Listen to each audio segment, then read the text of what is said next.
Did you see that the two lead actors from Heated Rivalry are Olympic torchbearers? Did you see that? Did I see it? Did I see it? Did I dream it? Did I think about it? Have I been watching it on repeat? Yes, I've seen it. They look What did so you guys good. think?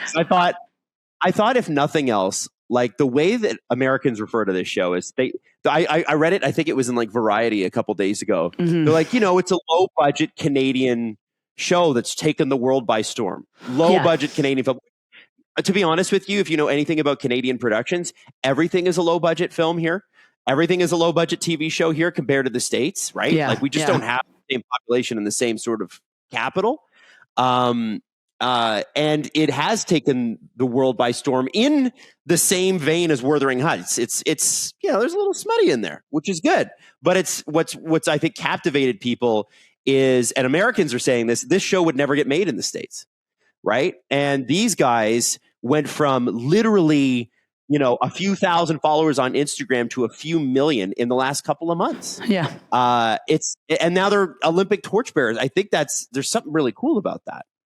I mean, I think it's also incredible to see that their celebrity, I mean, it's just only started and it keeps on growing. I mean, a lot of people consume the show by the time the last episode was out. Like people were waiting for the last episode. So like most people have already seen this show. And usually when you see a show blow up like that, they've got a couple weeks of a great press run and then it's done. But it's like their celebrity is only starting.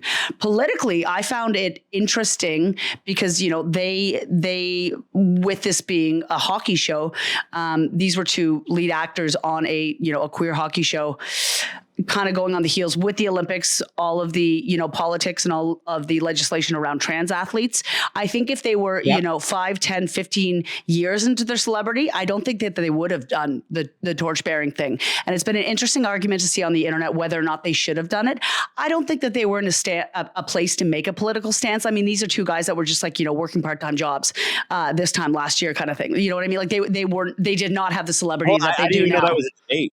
Yeah, there is a debate on whether or not that they should have been, having anything to do with the Olympics after, some of the ways in which trans and queer athletes in general, especially, Russia years ago, have been treated. Well, they're not. Well, exactly. And the thing is like a lot of people are saying, these Heated Rivalry stars shouldn't even be touching anything to do with the Olympics. And absolutely, you can say that. However, I don't think that they were in a place to even kind of make that their bone to pick with the Olympics. I think that they are too, newer actors, brand new celebrities, and maybe they just wanted to hold the Olympic torch and also bring a lot of eyes to the Olympics. So that's fair. I get it. If you think I'm wrong here, Jax, but I think it does more, not just for the show, but obviously for visibility. You can't go through life looking for perfect, right? Like no organization that involves the entire world, or in theory, the entire world, is going to be perfect. You're not going to have perfect countries. Like I would say Canada's pretty progressive, but it isn't perfect. No, and absolutely not. You can make that argument quite literally about anything. Mm-hmm. And I would rather them be involved with all those countries there that are so regressive when it comes to trans and gay and all the, the entire spectrum of those people that are underrepresented or whatever. I would rather them be there representing hopefully what the world looks like in the future, rather than going, oh yeah, I'm not going to do that. It's not perfect and it doesn't represent our values currently. Like, how else are they supposed to? And it's not on these guys, just these two guys, to push that forward. But while they have the public's attention, absolutely, this is the best chance they have to push that forward. That would be my argument. But again, I'm not a member of the community, so you can. No, but I also, no, and I'm also not into pleasing my own community. And I think that it is like, about everyone's efforts. I think that we can ask for perfect in a lot of, especially a lot of countries. We can absolutely ask for better in some certain countries. And I'm sure maybe some of the countries are listening or members of those countries. We can ask for better and we can ask for more perfection, but we can't ask for perfection in general. And I think everyone's just trying to do their best at this point. These are also two actors who are, not members of the trans community. So I think that they maybe thought, if we don't do this, is that overstepping, or is that, so there's a lot of arguments to be made. Do I want to look at them holding the Olympic torches? I want to look at them holding anything. I want to look at them in the mall. I want to look at them in the groceries. They could just be sitting on their phones with triple chins. You know what I mean? When you look at yourself by accident in the back camera and you see yourself, like, I want to see them. I want to see these boys do anything. And I would love to be with them when they do anything, but that's not going to happen. So I'll just watch from afar. Do you think they smell good? Do you think they take good baths? I think that they smell incredible. And even if they smelled a bit sweaty, I think I like that more. Well, you know how bad a hockey dressing room can smell. My brother smelled like garbage after he would come home from his hockey games. He smelled like garbage, dirty garbage, but I bet that they smell organic and beautiful and perfect. Oh my gosh! But yeah, nobody ever showered. Have I seen it? No. Ever. And I bet you smelled like not as dirty garbage as my brother David did, but I bet you smelled bad, Adam, in your hockey days. I bet you smelled bad. It was funny, actually, when I remember playing. Like, there'd be guys who didn't air out their equipment, and so if you'd be able to identify on the other team, like, who didn't take their equipment out of their bag and like hang it up in their basement to air it out, because you have to air it out. Yeah, you have to. And like my buddies and I would be like, just don't get hit by that guy. Like, cause it always felt like it was rubbing off on you. So you'd have like, come back to the bench and my buddy Alex would be like, oh, that guy hit me and my left arm stinks. Yeah. Here comes garbage Greg down the ice. Like, Jesus. He smells like his mother begged him to open up his hockey bag, and he wouldn't do it. Greg's dirty. Yeah. I thought you'd find this interesting, just kind of wrapping up the heated rivalry conversation, because there's a lot of other stuff that I want to get to here while we have time. From the Wall Street Journal, 8 million is the number. That is the average amount of viewers for heated rivalry episodes on HBO Max. A huge number. And again, they describe it as a low budget series acquired from Canada's Crave/Bell Media. So it's apparently not big enough yet to make Nelson's. They have a streaming service that like kind of tracks shows. Apparently 8 million is still not big enough to make the Nielsen streaming charts, but 8 million would be roughly 1/4. Well, not quite, just below 1/4 of all Canadians. We've got about 41 million people here. Like, you're talking about the amount of views that a Canadian Olympic gold medal final in hockey would get.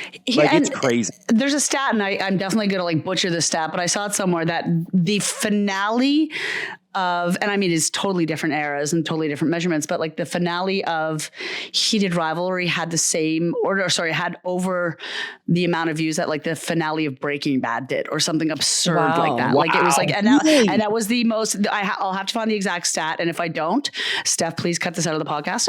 But no, I'm pretty sure that they had it like over. And I mean, that was a show that was running for how many seasons, and also had like worldwide attention. It is. I have friends in the UK that were having trouble getting it in the first couple episodes, and they were like, "Can you screen record and send it to me?" Because like people were dying for it over there. They couldn't get it. Like, this is not just North America. It's even bigger. It's even bigger. It's wild. Well, the Ottawa Senators have started selling Rosenoff jerseys. Yeah. Didn't the Habs and buy them?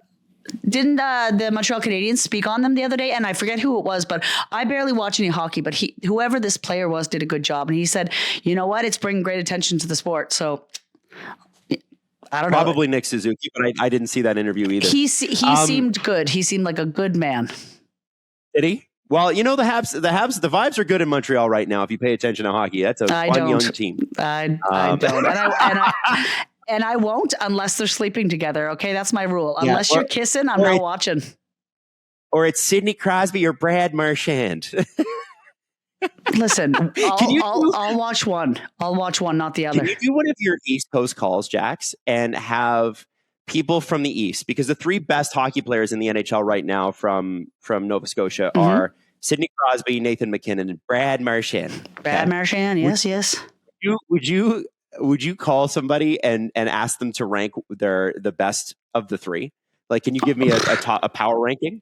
I absolutely will. I can tell you how that ranking will go though right now. Give it to me. Give it to me. Sidney Crosby, Nathan McKinnon, and then they'll put Brad Marchand at the bottom. Not because he's a player. They don't like his attitude here. They don't like his attitude. Sidney's a good Colby boy, good Cole Harbour boy, and Nathan I think is from Cole Harbour too. Nathan's nice, but Brad Marchand they think saucy. They don't like him. They think he's saucy. Good. They love his hockey, but they don't like his attitude. Yeah, he is saucy. There's not. They don't have to think about it. He's a saucy boy. He's on a Florida team now. Did you know that, Adam? I just found that out. I do. And they beat the Leafs in the second round last year in Game 7. Wiped the floor with them and went on to win their second cup in a row. So, just Brad Marchand has eaten my team alive for years. If you don't mind, sorry, as a quick side note, because I'm in Nova Scotia right now and we'll talk about that later, but I was at the Superstore the other day before the snowstorm came and somebody came up to me and they said, "Are you Jax?" And I said, "I am." And they say, it was a guy. Oh no, wait for this. It was a guy. He said, "Yeah, I watch Adam's podcast all the time." And I said, "Oh, okay." And I said, "You must be elite." I get this all the time. They're like, "Are you Jax?" Okay, you know Adam, usually from a guy, and they're always sweethearts. But he said, and I said, "You must be a Leafs fan." He goes, "I am." And I said, "I'm sorry." And he gave me that. And that's the only thing I know about hockey is that when they say they know Adam, I can say sorry. So thank you, Adam. Thank you for bringing me community. But he loves your he loves your other podcast, but he loves this one more. Well, I hope. The East Coast is obviously a big part of the identity of who Jax is because that's where Jax grew up. But it's also East Coast of Canada. It's a place that I lived for a little bit. I always say it was my favorite year of my life. Yeah. I love Halifax. I love Halifax. But the thing about the East Coast is it's 3 different provinces, and because the Maritimes do not include Newfoundland. Newfoundlanders will be the first one to tell you. Adam, right? it's 4 different provinces. East Coast. 4 different provinces. No, Newfoundland. They don't consider themselves maritime, but they are East Coast. Right, that's what I'm saying. Right, they don't. We're not Maritimers. We're Newfoundlanders. Yes, it's different. Yeah. But I thought you guys would find it funny that I ran into some Newfoundlanders here the other week. They came to SDPN and they were in town to boo Mitch Marner. So they bought a ticket from St. John and then came to Toronto, and their whole thing was, "We're here to boo Mitch. That's why we're here." My God. That's not a cheap flight. That's not a cheap flight. No, it's not. Wow. Okay. The commitment to be petty. What's it cost you to fly home, Jack? Oh, what does it cost me? I mean, it only costs a couple $100 now, usually like between $300 and $400. But when I first moved it's 11 years now. When I first moved to Toronto, it would have been like, you couldn't get it under $800 or $900. Like it was crazy round trip. It was crazy.